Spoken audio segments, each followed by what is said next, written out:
Yeah, and the one thing I would add is in terms of the opportunity for business is just the level of agility and flexibility that Zoom gives you. No longer do you have to fly halfway across the world for meetings. You can simply set up a Zoom for those initial calls. In terms of the startup world, you people are fundraising, having never met the venture capital firms before, face to face, which was kind of unheard of before the pandemic, and now people have pivoted and everyone is adapting to Zoom, and that applies to sort of all areas of business. People are able to sort of do deals over Zoom and get things done.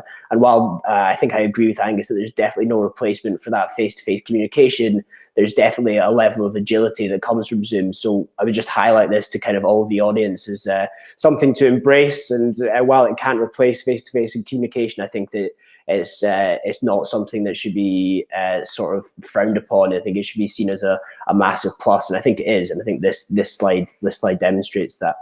And a very similar slide to follow on from that is Airbnb versus the five biggest hotel chains. So Angus, what does this kind of slide say to you? Yeah, again, it's similar to the last one. I think Airbnb are obviously just looking to go through an IPO at the moment, so they've obviously got some pretty ambitious growth plans. I think there's two trends here that one could pull out. The first is the kind of the rise of tech and of digital in the travel space. Airbnb have sort of unquestionably, I would say, be the leaders in that in terms of their touch point with the customer, whether that's on app or on sort of web app, and the ability for them to digitize a supply chain, and have obviously, as this slide pays testament to, just got both of those elements right over the past 10, 12 years since they were founded, as I said at the start, in the sort of throes of the 2008 recession. And then the second trend is one which is sort of beginning to become more to the fore, is the rise of short stay rentals and the general consumer appetite for these short stay rentals. And I think COVID is definitely having a large influence on that. The ability for people to just check into their own space, in their own apartment in whatever city they're at, that's been properly sort of cleaned and sanitized, is definitely a more attractive prospect in the current climate than perhaps a busy hotel. So I think we're seeing two trends on this slide here, but again, this very much does show a massive shift in just the general consumer trends and what people are buying, I think. Yeah, and I think this next slide definitely sort of highlights the sort of vacation rental rebound, and how what you just said there, kind of how relevant that is in terms of like the pre-pandemic levels. Obviously, the major drop off in April, May, June, but then you see sort of in the US, and some of the major other sort of markets, vacation rentals increasing and sort of reaching not at parity, but similar to parity as it was pre-pandemic, which as we all know, compared to other sort of verticals of travel, this is a fairly substantial recovery, and something that we hope to see sort of through the wider travel market in 2021. So I think that it does have, as I said, don't want to do too much crystal ball gazing, but I think the consumer is looking for sort of a more localized experience, and also having, as Angus said, having their own space so that they can go into a sanitized environment that is their own, and they can enjoy that space themselves without sort of having to mix with the wider public. But it'll be very interesting going into sort of 2021 to see if these trends continue, and with the Airbnb IPO, they'll have a lot of fresh capital to reinvest, which gives them a very interesting opportunity to capitalize post-pandemic. Any comments on that? Yeah, well, like one interesting anecdote that we can share, which we've seen, is some of our development team, just as the nature of everyone being remote, him and actually not even people who work for Hollybob have on several occasions just booked a short-term rental for 6 or so weeks and have just worked from somewhere else in the UK on this occasion. But it's a sort of, so you hear some interesting stories of the nature of office work, and actually, if things are remote, is there going to be almost sort of mini offices springing up in these sort of short sort of rental spaces, which aren't in the major cities, and which probably or possibly beforehand had been used as sort of vacation rentals. So that's one trend which we've seen, and it'll be interesting to see where that goes. Yeah, I think without doubt, and I think similar to the Zoom slide, that this should be seen as an opportunity, and this is something that we'll come on to later, is that the kind of digital nomad way of life, where you can employ talent around the world that can come and work for your organization and propel your organization forward, and that might have been talent that was sort of inaccessible from a kind of a physical or at least a sort of viewpoint, that you needed to have people in the office. Once that kind of, if you accept that the office way of life is no longer the cornerstone of like employment and where people need to work, then I think it opens up a huge realm of possibilities for the people that you can bring into your organization and the value that they can add. And it's sort of that, again, very opens up the opportunity for multiculturalism in organizations if they're not having to employ people that are just in one city or one location. So I think it definitely is a massive trend, and it's something that it also presents a massive opportunity for a lot of businesses. We also just wanted to touch on this kind of domestic travel trend and the recovery of domestic travel for post pandemic. So here you can see the hotel bookings by US residents, the domestic recovery being far stronger than the international recovery, and the flight bookings, again, sort of a very strong recovery in May and June, or a relatively strong recovery in May and June, and then dropping off as we began to see that second wave coming. But again, much stronger domestic recovery than international recovery. So Angus, do you see this as like a continuing sort of trend in the travel industry, or what do you sort of read into this domestic recovery? Is this here to stay, do you think, or is this something that is kind of, again, a bit of a temporary shift? I think this is one of the hardest trends to call. I think, as in, when we get to next summer 21, summer 22, if things are becoming a lot safer, both through the technology of traveling and also through potentially one of these vaccines, which are beginning to hit the headlines, then if we see travel return to more normal levels, how much sort of domestic appetite will still stick is very difficult to say. I think my opinion is when people are able to travel internationally, they will be. I think certainly from us in the UK, where the weather's maybe not the best, I know lots of people who will be keen to get some sun somewhere else in Europe, but that's only anecdotal. That's not actually based on any sort of hard sort of data sets. So yeah, I think this is the most tricky. The most tricky trend to call. I think, having spoken, and Craig will be the same, having spoken to a number of other sort of industry leaders in this space, I would say the majority of them who I've spoken with, who run ticketing agencies, booking management systems, are all quite bullish, are all quite optimistic about the recovery. I think when we look at 2008, which is not the best thing to draw a comparison to, but probably is the best we have in terms of these large global events. The cadence of the travel started to pick back up after 18 months or so. I know the hotel industry took about 4 years to regain the losses, but just in terms of actually sort of quantity of number of people's traveling, that was about the cadence. So I think we would be hopeful or optimistically predict that, and if that's the case, then I think international travel will probably come back quite strong. Yeah, and I think that this is a fantastic testing ground for businesses to really try and pivot in the short term to provide for that domestic traveler and the rise of the domestic traveler in the short term, and sort of practice and put into practice that agility piece that we talked about at the start of the call, in terms of how can you pivot your offering to really attract the domestic offers. Whether you're a tourism experiences supplier, how can you create unique hyper-local experiences in your city that sort of your sort of fellow citizens in the city would also want to enjoy that might not be as mainstream sort of tourist attractions that would have appealed to the inbound international traveler, or whether you're sort of an airline or a hotel group, how can you really attract those domestic travelers to your properties? I think we've seen some very innovative organizations coming out and repurposing hotel rooms as kind of workspaces during the day, so you can rent a hotel room for the day. So you can get out of the house and sort of work from somewhere else, which I think is a really interesting idea. And again, it kind of comes back to that fragmented work environment. Is, do people have to be in an office 5 days a week now?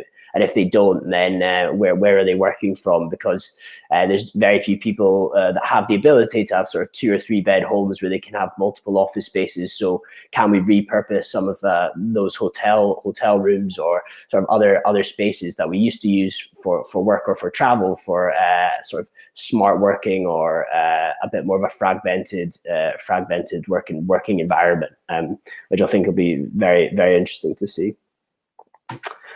And again, this slide also just highlights the sort of domestic return of domestic bookings in the US, with some of those hotel bookings in certain states getting back to sort of pre-pandemic levels, which again is very, very positive. But again, it's that sort of the nod towards the domestic travel trends, and if that is something that is here to stay. Right, I think. So we speculate at Hollywood that this domestic travel trend is definitely a leading indicator of sort of more international growth. I think, just for example, in here, this being the US, I'd speculate that there's still quite a lot of sort of airline travel in this, and airlines are one of the big concerns about transporting COVID and COVID sort of being sort of infection rates on flights. But here, if we're seeing a lot of domestic travel in the US, and we're seeing that increase in domestic airline travel in the US as well, then I think that certainly in that market, that's a pretty good sort of leading indicator that actually international travel will be back on as soon as sort of regulations permit. Great. So yeah, I think that this next slide again just demonstrates that it's not only the US market that's seeing an increase in sort of domestic travel. Weagle released data about MENA and the APAC region with a 50% increase in searches for domestic destinations. So this is just to highlight that this isn't a sort of isolated case in the US, but this is more of a global trend, which I think will be relevant for a number of members of the audience. And then moving on to one slightly other interesting trend that we came across whilst researching for this presentation was that the number of 1 to 3 days trips has increased by 33%, whereas the number of long trips, 12 or more days, has decreased by 35%. And I think that this is something for businesses, startups, and all kind of operations to think of in the travel space, in terms of people are condensing their trip length into sort of shorter trips. Then what does that mean for your business, and how can you kind of innovate and stay ahead to help people make the most of the trips when they're away? I think that the connected trip and some very smart technology will come out about how people can build sort of very efficient itineraries where they can make the most of shorter stays if this is a continuing trend. So I think that this is a real opportunity for someone to capitalize on, in terms of helping consumers to make the most of very short stays in destination, or much shorter stays than they experienced before. Do you have any thoughts sort of around this, Angus? Yeah, no, it's a really interesting this, just in as much as this has very much been a trend that has been happening with people moving to shorter trips away. So when we see these rates of increase, I think that that's a good chance that is a trend which is going to stay. So yeah, exactly what you said. People with tech platforms which can provide really efficient booking methods, so a very small amount of hassle, because you're going for a small trip, I think I've got a lot of potential to do really well. Yeah, I think there's a massive opportunity here in terms of city passes that we see at Hollybob. So how can you provide a pass for a city, which allows for a customer to enjoy multiple different sort of experiences or multiple different attractions in a short stay, and they can choose between the attractions. I think that's a very interesting opportunity. It's a few businesses we've seen are going after, but I think that there's an opportunity for operators in the market to really go after this and innovate collaboratively with other operators to make this work. Because you need buy-in of the sort of supply chain and also the technology above that to enable that kind of distribution. But I think that with shorter trips, that plays very nicely into the hands of an easy sort of one pass, city pass type offering. So it's just one opportunity that I see from this kind of trend change.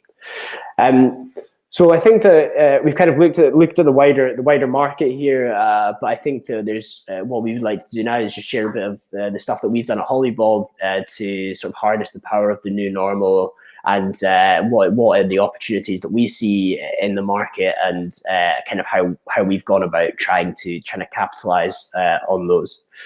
So remote working. As we spoke about, Hollybob is now fully remote.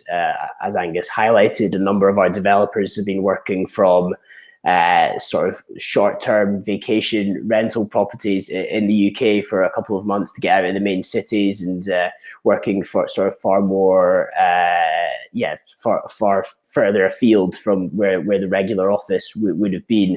But I think one of the key opportunities is with remote working is being able to find and work with top talent. So where, as you said, used to be sort of bound by the geographic limitations of where your office was in terms of who you could hire, whereas now there's the opportunity to hire sort of within sort of 3 or 4 time zones, either direction from where you're based. So you're able to find that top talent and recruit it. So I think that is something that we've seen as a massive bonus for Hollybob, and a massive sort of bonus for other startup businesses who are willing to really embrace this kind of remote working trend.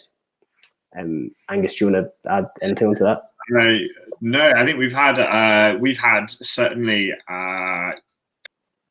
the sharp end of this, in that we formed a lot of our team a remote structure, and one thing that we've had to do is sort of build in sort of coffee collaborations and just those moments when you meet someone by a water cooler and have a bit of a chat in an office.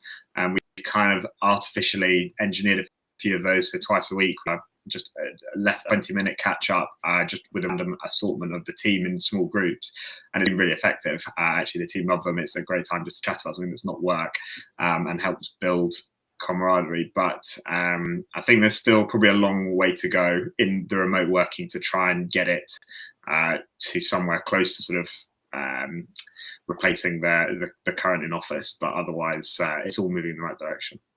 Yeah, and I think that what the remote working lifestyle has brought about is an improvement to the work-life balance. People being able to exercise in the mornings or on their lunch break or in the evenings, I think it's a massive plus.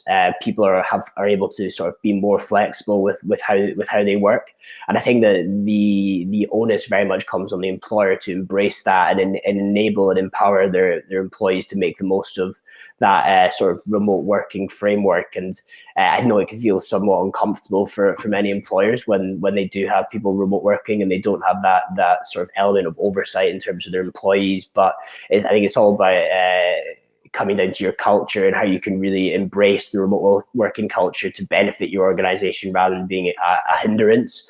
So thinking about, as Angus said, coffee mornings and interactive events that you can do with your team to really recreate that kind of feeling of camaraderie or team bonding, looking at opportunities there, but then really recognizing how much of an improvement to work-life balance that this remote working frameworks can have, and how can you really capitalize upon that to improve your business and benefit your organization as a whole, and ultimately the happiness of your employees, which I think we'd all agree is fairly important. I think would like to just touch on some of the tools that we use at Hollybomb to enable us to remote work. We keep it fairly high level, but we use Microsoft Teams, which is a fantastic platform for live chat and messaging, and then also for video calls. Then we use tools such as Jira, which is an Atlassian product for collaboration and working together to manage projects. And then we also use the likes of Zoom and the breakout rooms functionality within Zoom to do larger kind of team events where we want to sort of communicate in smaller groups. Then you've got other tools like Monday.com who have developed a very sort of easy to use sort of project planning tool, which companies can bring in and manage projects remotely really effectively on. And Angus, is there any other tools? Well, like we were saying with the Zoom slide, I think there's going to be a wave of innovation in these elements. So there will be stuff popping up. I mean, Zendesk is one as an example, a relatively new company, I think, that's popped up, and there's going to be a lot of activity in this space from both venture funding, investment, acquisitions. I think in a few years' time, as some of the big leaders, MS, Zoom, acquire some of the smaller sort of more innovative startups that are going to come out as a part of this. So this is a super interesting space, and I think for the title of this, harnessing the power of digital, this is sort of anyone working in this space is probably in the right place at the right time. Yeah. But I think the key here is investing your time and trying different things because there's sort of not a one size fits all model for remote working or remote working frameworks. I think you need to go out and try different things and see what works for your organization. There's lots of businesses out there innovating and building tools to enable this remote working. And I mean, I think if I gave one tip, it was use Zoom in the breakout rooms. I think they're a fantastic way of having sort of that collaborative work environment. But otherwise, I think the general advice here would be get out and sort of view as many of these tools as you can and play with them and see what works, because remote working isn't the easiest thing to get your head around. But if you can nail it, there's a lot of benefits for your organization and for your staff members. So the other thing that we've really focused on is like the digitization of this experiences supply chain.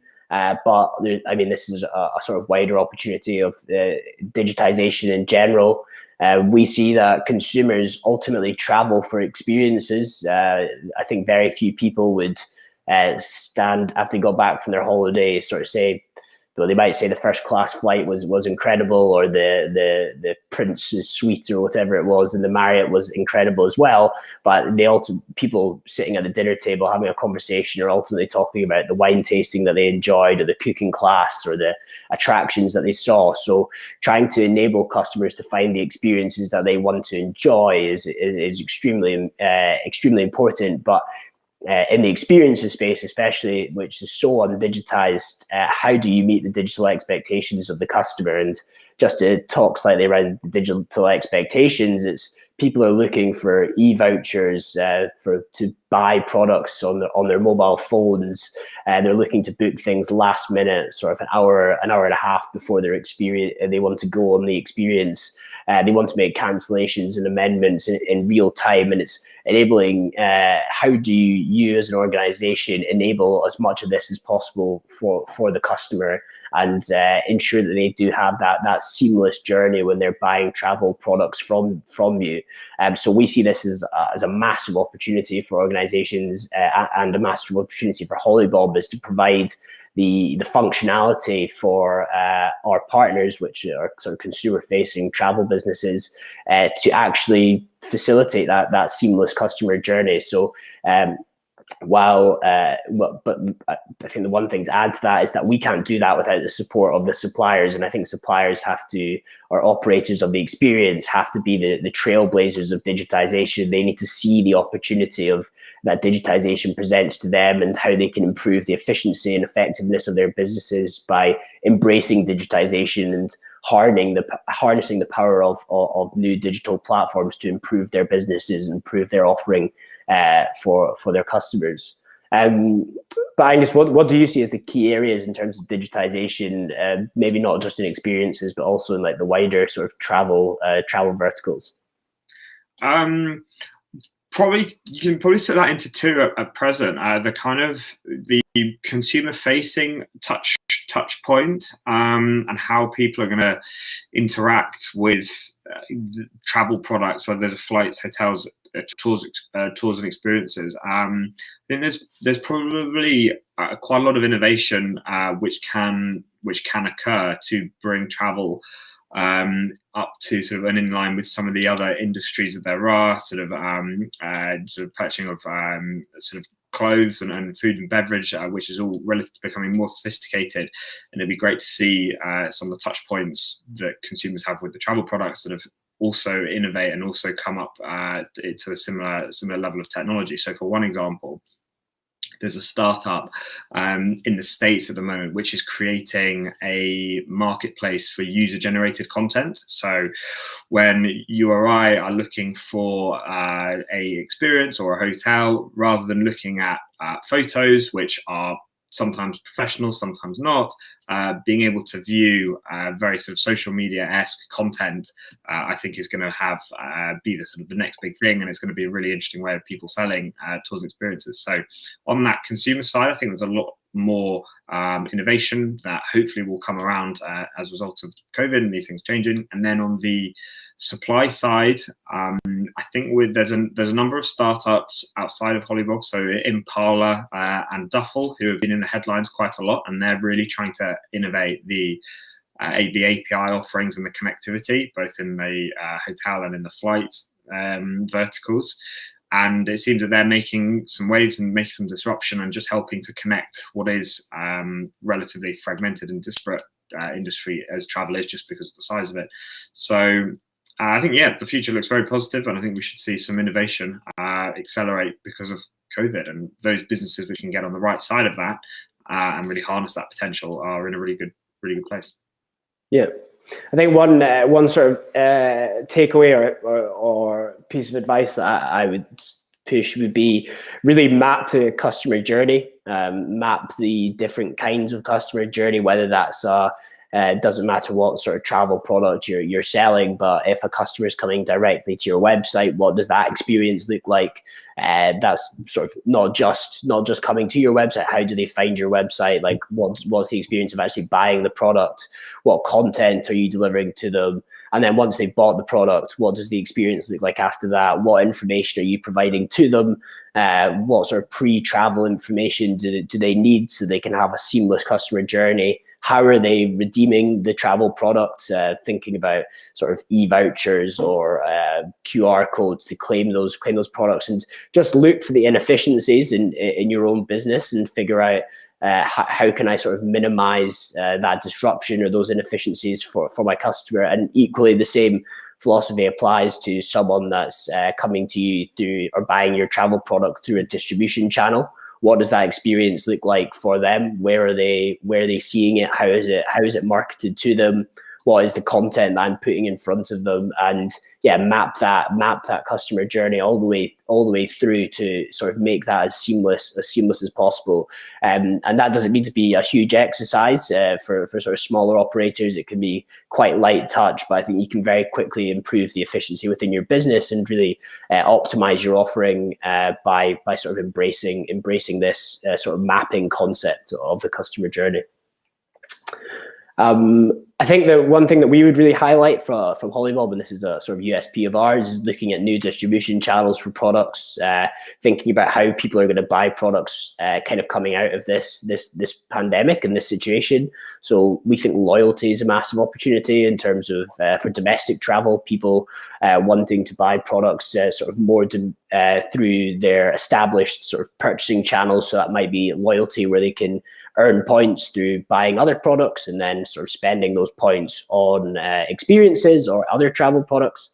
Telecoms and banking, as Angus touched upon earlier, some of the disruptor banks are looking to do a lot in this space around creating a new offering for their customers, and how can you get your products in front of those customers their like telecoms platforms or banking platforms. So I think there's a real opportunity for people to innovate slightly, and this is something that we look at massively at Hollybob in terms of what are the interesting, lucrative, and sort of profitable distribution channels of the future. So I think that again comes a bit down to the mapping exercise that I talked about in the previous slide, but try and figure out where is the best place to put your products in front of your customers.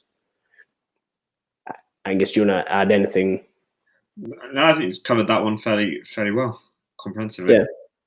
The final thing I just add on this distribution channels, and something that we really encourage suppliers of Hollybob to think about, is content, and especially in this sort of new post-pandemic world, what content are you putting in front of the customer? What information do they actually need to feel comfortable to buy your product?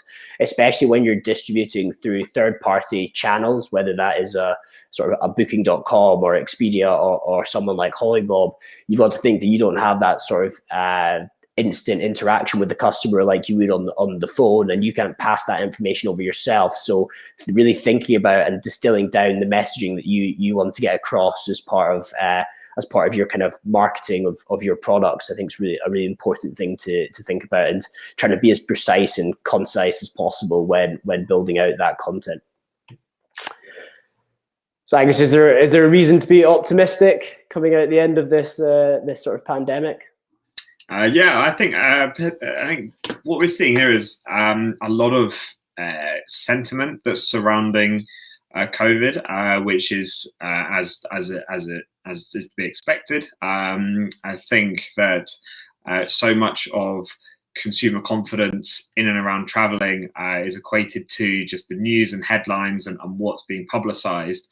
And so when this news around the vaccine does hit headlines and does come out, then we see stock markets rally like we have here, and we also see sort of consumer confidence grow as well. So I think potentially this vaccine news might mark the sort of the moment in time where things start to swing to onto a more of a positive keel. But yeah, I think that, as we've been saying sort of in snippets throughout this talk, there's a lot of reason to be positive. We are hopefully looking at a wave of innovation coming, which means more opportunity. And if consumer confidence follows those domestic trends which we're seeing, which at Hollybob we are expecting to, then I think there's every reason to be confident and optimistic about the future. For sure, I agree with everything there. Yeah, just to quickly conclude, I think cautious optimism is a good stance at the moment. I think kind of look to the future for your business and the businesses that you work with. How can you really enhance your offering to your customer? The consumer is more important than ever. Have the consumer at like the forefront of your mind with everything that you're doing, whether that's the content you're creating to encourage consumers to buy your products through distribution channels or through your website, or through to the mapping that I discussed about the customer journey. The consumer needs to be at the absolute forefront of everything that we are doing as an industry, and as sort of in every vertical of travel.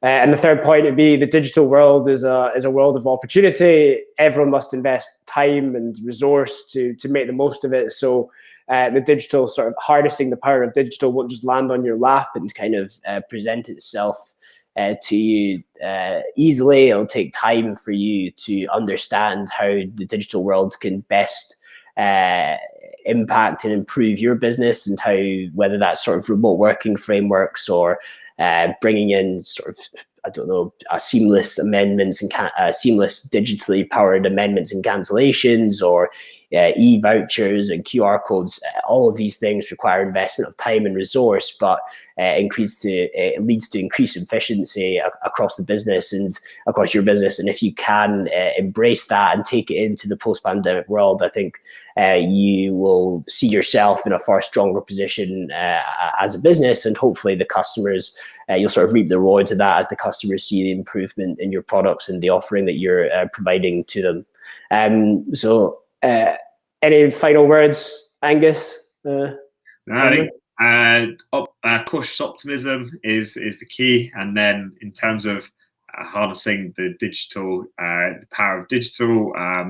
As I said before, there's a wave of innovation coming. So if you're on the right side of that wave, then it should be a very interesting few years, as we saw at the end of 2008. So fingers crossed. Yeah, and sort of Angus and I are happy to connect with anyone in the audience offline and answer any questions, or I don't know if there was any questions or not, but sort of I hope this was fairly interesting and it wasn't too much crystal ball gazing, and there's some tangible sort of takeaways that people can go away with and maybe implement in their businesses. Yes, I'm back. Thank you for this amazing presentation. I also work remotely for 4 years, and I'm very excited about after coronavirus and quarantine. I think there will be lots of digital nomads all around the world, and your service will be more important than ever. So congratulations guys for this presentation, and thank you. I think people will ask their questions from the social area on the main page. So please just check your messages. Great. Thank you very much, Yasser. Thank you. Thanks. Have a nice day. Thanks. Bye. So